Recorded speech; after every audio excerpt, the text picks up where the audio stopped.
La sensitive, la plante qui a la bougeotte. Mimosa pudica. Saviez-vous que toutes les plantes peuvent se mouvoir? Une tige pousse notamment vers le haut et vers la source de lumière. Les feuilles aussi se dirigent vers la lumière, changeant imperceptiblement de position à mesure que le soleil se promène.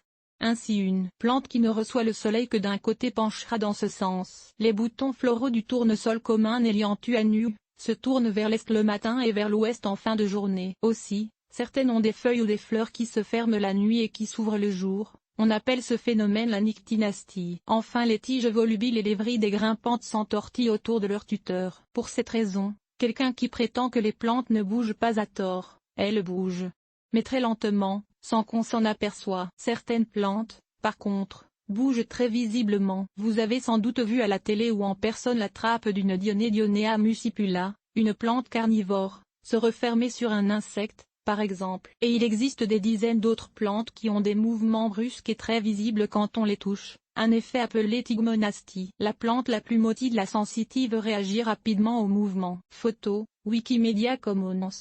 Mais le maître incontesté des plantes motiles est la sensitive Mimosa pudica. Ses feuilles composées de multiples folioles sont incroyablement sensibles au toucher. Il s'agit de toucher à une seule foliole qu'elle se retire. Si vous passez votre doigt le long de la tige de la feuille, les folioles de chaque côté se replient les unes après les autres, comme des dominos. Et si vous brassez la feuille, non seulement toutes les folioles se replient, mais la feuille au complet se rabaisse, comme pour échapper à votre attaque. Et la sensitive est sensible à la chaleur aussi. Approchez une allumette allumée à la plante et toutes ses feuilles se refermeront. À moins d'un autre dérangement, les feuilles resteront fermées environ 15 minutes, puis rouvriront de nouveau. D'ailleurs, les feuilles de la sensitive sont également nyctinastiques, elles se ferment la nuit aussi, comme les feuilles de beaucoup de végétaux. Le mimosa des fleuristes Acacia dilbata n'est pas un très proche parent de Mimosa pudica. Malgré son nom botanique, mimosa, la sensitive n'est pas très proche parente de l'arbre aux fleurs jaunes parfumées qu'on appelle mimosa, mais qui n'est pas un mimosa du tout, mais un Acacia dilbata, originaire de l'Australie. L'acacia d'ailleurs ne réagit pas au toucher. Par contre, il existe d'autres sensitives mimosa, d'ailleurs presque 400 espèces, toutes réagissent au toucher. Il y a même une sensitive qui tolère les hivers froids et qui peut être cultivée comme vivace. M. Nutalii, zone 5. Il existe aussi d'autres plantes tigmonastiques, qui réagissent au toucher, notamment dans les genres Oxalis, Biophytum, Codariocalix, Drosera et Neptunia, un genre proche du mimosa, notamment la sensitive aquatique, N. oleracea, parfois utilisée dans nos bassins d'eau. Pourquoi la sensitive bouge-t-elle? Cette réaction curieuse de la part de la sensitive n'a pas manqué d'attirer l'attention des scientifiques. Darwin lui-même étudia la sensitive, mais, malgré plus de 200 ans d'études, on ne sait toujours pas exactement ce qui permet à la sensitive de réagir si rapidement. On sait qu'il existe un nodule pulvinus, plein d'eau à la base de chaque foliole et aussi à la base du pétiole, que c'est la perte rapide de cette eau qui fait que la feuille bouge si rapidement, et qu'il passe des courants électriques entre les pulvinus, presque comme chez les nerfs des animaux, et qu'il y a aussi une réaction chimique. C'est le mécanisme exact de cette réaction qui n'est pas bien comprise. Mais si la sensitive réagit si rapidement, il doit bien avoir une raison. Les scientifiques en postulent 3. D'abord, c'est peut-être un mécanisme de défense contre les insectes et les animaux brouteurs. En effet, quand un herbivore se penche pour croquer les belles feuilles de la sensitive,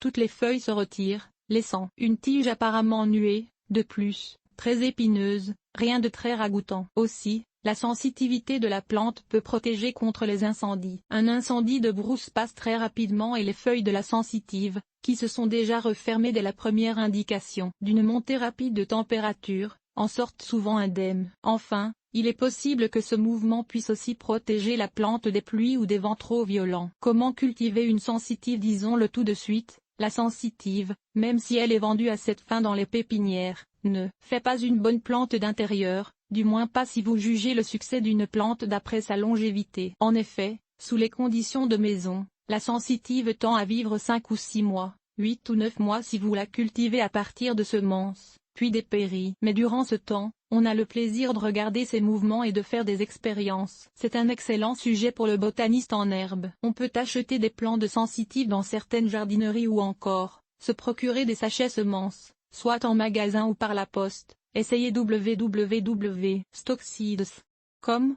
par exemple, et les semis poussent très rapidement. Pour environ $2,50 plus quelques pots recyclés et un sachet de terreau, il est possible de fournir tout le voisinage en plantes sensitives. Et l'on peut aussi semer les graines à l'extérieur l'été pour en faire une annuelle. Dans la nature, c'est une vivace tropicale. Jeune semis montrant une première feuille. Les graines très dures de la sensitive germent difficilement et lentement.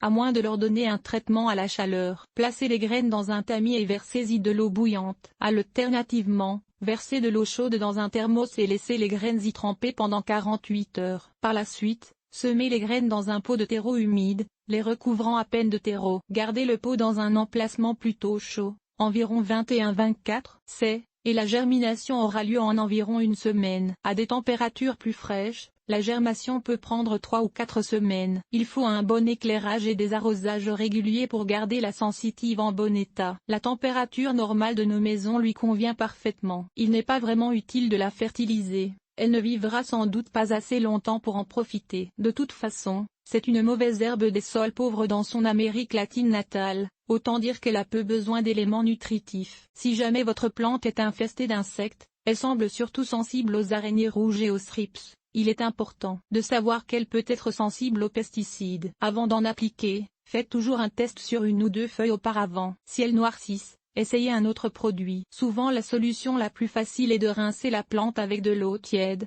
tout simplement. Vous remarquerez que votre sensitive fleurira volontiers, souvent en moins de 3 mois, produisant des inflorescences arrondies et plumeuses, de couleur rose pourprée, intéressantes, mais pas nécessairement saisissantes. Les fleurs donneront cependant des causes de graines desquelles, quand elles brunissent, on peut récupérer des graines pour repartir de nouvelles plantes. Sans pouvoir dire que la sensitive est la plus facile des plantes d'intérieur, en cultiver une demeure néanmoins une expérience fascinante. Pour les gens de tout âge, de 5 à 90 ans. Et si vous êtes éducateur, c'est un excellent choix pour la salle de classe. Essayez-la pour voir, vous serez ravi des résultats.